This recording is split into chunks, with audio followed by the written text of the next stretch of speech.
When you compress an image via JPEG, you can use a sliding scale called quality to decide how much you want to compress the image.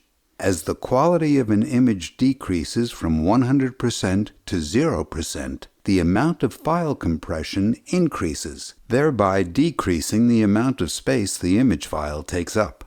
Here we have 12 images, along with the quality and file size of each image. As we continue to compress the image, we can see that the picture's resolution or number of pixels stays the same. But eventually we get these defect squares, which are technically called artifacts.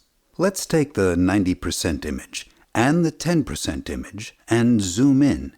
Here we can see the inner workings of the JPEG compression hard at work. But wait, how exactly does JPEG work? Well, that's the focus of this video, so let's dive right in.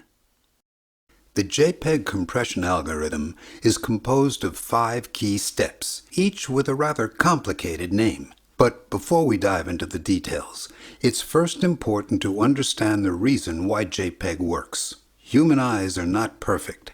They have their nuances, and JPEG exploits these nuances to remove information that our eyes are not great at perceiving. For example, in the human eye there are 2 different types of light-receptive cells: rods and cones. Rods are not color sensitive and are critical for seeing in low light conditions, whereas cones, with their color receptors of red, green, and blue, are color sensitive. Furthermore, in each eye, there are 100 million rod cells, whereas there are only 6 million cone cells, and as a result, your eyes are far more receptive to the brightness and darkness of an image, which is called luminance, and far less receptive to the colors contained in that image, which is called chrominance.